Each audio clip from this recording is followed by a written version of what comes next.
Hello, Zach Murphy here, and this is another one of my new teachings. If this is the first time you have tuned into my channel, please be sure to hit the subscribe button down below and also hit the bell notification. Right now, during the spring of 2021, I am currently doing a series on the book of Romans. It's a verse-by-verse study, and it will be very useful to your walk in the Lord and your personal study of the Bible. In this teaching, however, I'm going to address a question. Where is our faith as the body of Christ? Where is our faith right now during everything that is going on in the world? And I'm going to address a few things here that you may not have ever heard before. And I just want to be clear before I go any further with this specific teaching. It is not my goal to condemn any specific church or denomination. It is my goal to bring forth the truth as written in Scripture to awaken the Church of Jesus Christ to righteousness and truth. I really don't care what people's doctrine is. If the Bible says it and it's in context, then it's truth. We need to get away from all these denominational ideas that aren't really biblical. We get too far caught up in the traditions of men and man's idea. We really need to stick with what the Word of God says, so we can act in faith according to what Scripture tells us to do. So, I want to pose the question, where is our faith as the body of Jesus Christ?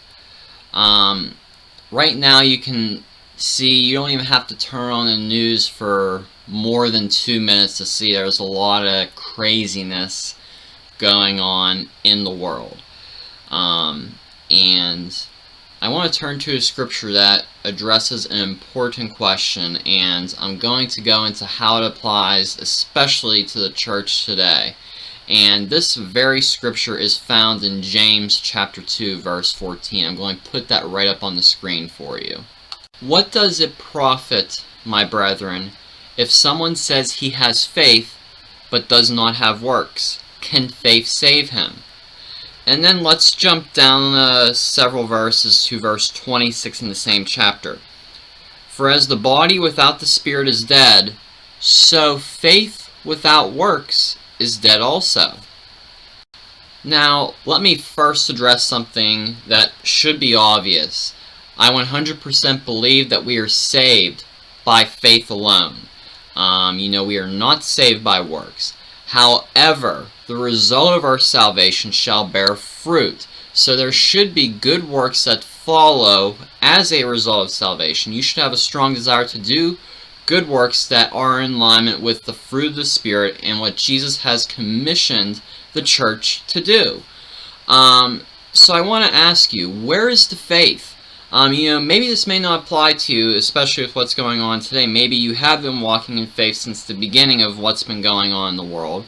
But there have been many people, and even in the church, that have been operating in fear over this man-made pandemic, if you even want to call it that. And let me be first clear. We should always exercise common sense when it comes to hygiene and, washing your hands and whatnot.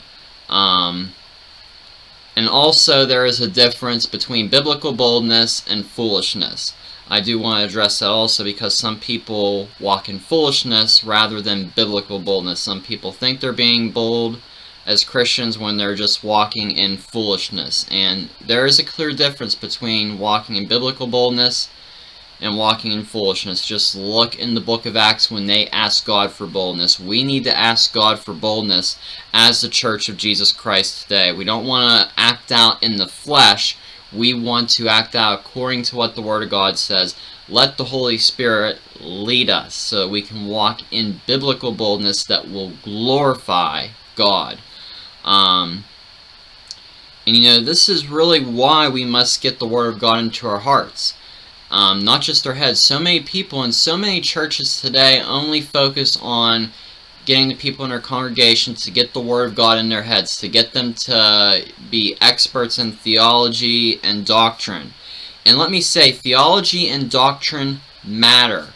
However, we must receive the Word of God with our spirit. We must receive it deep in our hearts. If you don't receive the Word of God deep in your heart, let it sink into your heart, then you won't receive the fullness of the power of the Word of God. So, living just by head knowledge alone isn't going to do. It must be spiritual revelation. You must let the Word of God sink down into your heart. So many people today, they think they, have some sort of knowledge of the Word of God, but they're just operating in head knowledge. We need to settle it deep within ourselves. So many people are just so afraid of this virus that has a 99% survival rate. And don't get me wrong, I'm not discrediting that there are people who are dying. I 100% believe that the numbers are being manipulated and that the mainstream media is placating everybody they possibly can with fear, and this is being way out exaggerated. But of course there are certainly people dying of this virus, just like, any other virus people can die from. We should be praying for the sick right now and for wisdom and strength to the medical workers. And one of the other things we need to realize is by getting into the Word of God, that is how we grow in our faith. Because 2 Corinthians chapter 5 tells us that faith comes by hearing, and by hearing the Word of God. So right now is the test for all believers, whether we realize it or not. Are we going to put our faith in the Word of God that never fails? Or are we going to put our faith in a vaccine that we don't even know the long-term effects on? Let alone, it's a vaccine that has been developed by wicked people, funded by wicked people such as Bill Gates, who supports dehumanizing. Just think about this. I know many people probably get their information from the mainstream media or the CDC, Centers for Disease Creation, and we really need to be checking into this church.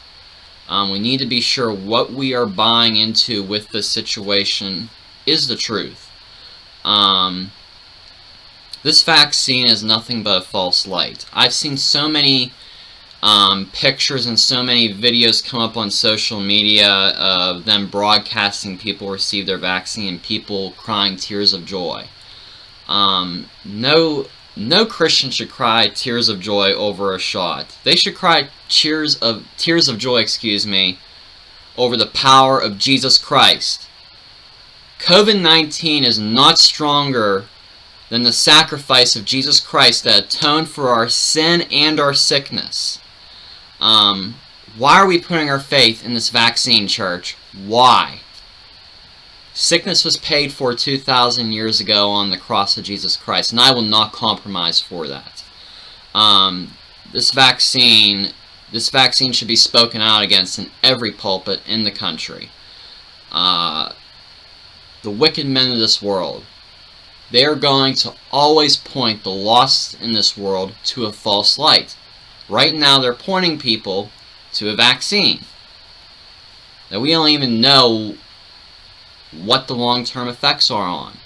But we know as Christians what the long-term effects are of reading the Word of God, meditating upon the Word of God every day.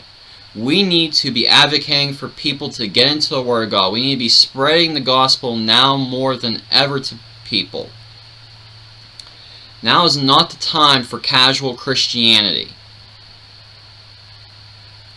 Right now is not the time for casual Christianity. I just want to say that again, because for so long in this country we have let casual Christianity become so dominant. And that just doesn't come along with not preaching about sin. That comes along with preaching a powerless gospel. So many people only focus, on the salvation of sins. We also need to be doing the Great Commission, which is healing the sick and casting out devils. Look at how many people right now are on antidepressants, and yet the church just refers them to counseling. Now don't get me wrong, I have no problem with counseling if it's done in a biblical manner. But if you've been in counseling for several years and there's no progress whatsoever, I think you might need some very serious prayer. Just throwing that out there. And you know, true faith, it doesn't come by reading a bunch of commentaries. You know, so many people, when they don't understand something in the Word of God, their first thing is going to a commentary. And you know, I've used commentaries before. I have some of them I access online. They have their place, don't get me wrong. But we need to be led by the Spirit of God when it comes to getting understanding from the Word of God. If you're struggling to understand something in the Word of God, go to the teacher that will lead you into all truth, the Holy Spirit. Be in the classroom of the Holy Spirit. And then check things with commentaries, and then pray about it. We need to be led by the Holy Spirit with these things, not by man's tradition and man's ideas as our primary. Like I said, commentaries have their place. They can be useful. But we need to be sure we're being led by the Holy Spirit with this stuff.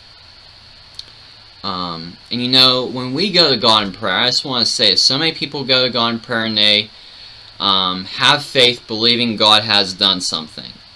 But we need to take that to another level, church. We need to take our faith to the level that after we, you know, go to God praying about something, whether it's for healing or provision or deliverance or the salvation of a lost loved one, we need to come out of that prayer not just believing God is going to do something, but believing God has already done something in accordance to His Word, in accordance to His will.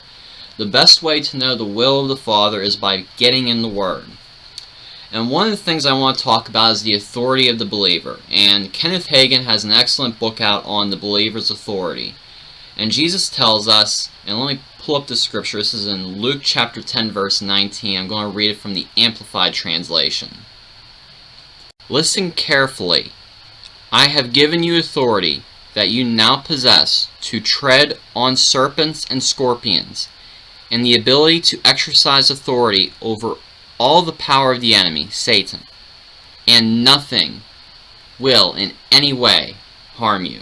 Now bear in mind, Jesus said this. He gave His disciples this authority before He went to the cross, before His resurrection, and before His ascension. So just imagine, you know, this was pretty serious back then, Him giving His disciples this authority. Just imagine how much more this applies to us today as born again, blood-bought, and spirit-filled believers. This has such more of a higher value today to us than we even realize as the church. We need to realize we have this same authority that is given to us. And of course, this authority is not to glorify ourselves. It is to glorify the King of Kings and Lord of Lords. Now turn with me to Ephesians chapter 2, verse 6. And this is also from the Amplified Translation. And I will pull that up on the screen. And this is Paul writing here. And He raised us up together with Him when we believed, and seated us with Him in heavenly places, because we are in Christ Jesus. Now pay attention here. I'm going to leave this up on the screen as I discuss this. This is not talking about in the future tense. This already has taken place. So the moment we are born again, we are raised up from our dead sinful nature in our spirit. Our spirit is renewed. We are a new creation in Christ Jesus. And we are raised up with Him because we believed. And we are seated with Jesus Christ in heavenly places because we are in Christ as believers. So if we are already right now, this is talking present tense, because of the finished work of Jesus Christ, we are right now seated in heavenly places. Therefore, as Luke 10:19 says, we have this same authority. We have the same authority that Jesus granted to His disciples. The same authority is with us because we are in heavenly places in a spiritual sense right now. Of course our flesh is on the earth. Of course our soul is on the earth. But spiritually we are in heavenly places with Christ Jesus. We are seated with Him. We have this same authority. And it is to glorify Jesus Christ. It is to lay hands on the sick, cast out devils, and bring forth people into the kingdom of God. This is such critical here that we realize this authority that the church has, especially during a time like this. It is time that powerless Christianity ends and that we bring forth the power of the gospel here to salvation for people, according to this authority that we possess as newborn believers. So let me end with this. You're being given a choice right now. You can either go with the flow and put yourself in alignment with man's agenda right now, and it's not an agenda of God with this vaccine and all this fear propaganda with this pandemic, or you can put yourself in alignment with God's Word. The true church, when she takes her stand during this wicked spiritual attack in America, will see such a revival that has never been seen before. It is time we place our trust in someone who never fails, and that someone is Jesus Christ, the King of Kings and Lord of Lords. And our God we serve is a God who never changes, and He will not lie, and He will never fail. And that is all I have for this teaching. Let me just close in prayer. Dear Heavenly Father, Lord, I pray right now for everybody watching us, Lord Jesus, that is living in fear over this virus, Lord. If they are fearful of this virus or uncertain about this vaccine, Lord, give them clarity, Lord. Give them wisdom to do their research, do their homework, and to pray about it and seek your counsel about this, Lord, and not man's counsel about this dangerous vaccine, Lord. Open everybody's eyes, Lord, to this truth, Lord. Open their eyes that they may understand and realize what authority as newborn believers we have in Jesus Christ because of what was accomplished on the cross 2,000 years ago and when Jesus Christ rose from the dead. And I pray, Lord, that you give people such an infilling of your Spirit right now in the name of Jesus. And this is all for your glory, Lord, and not our glory.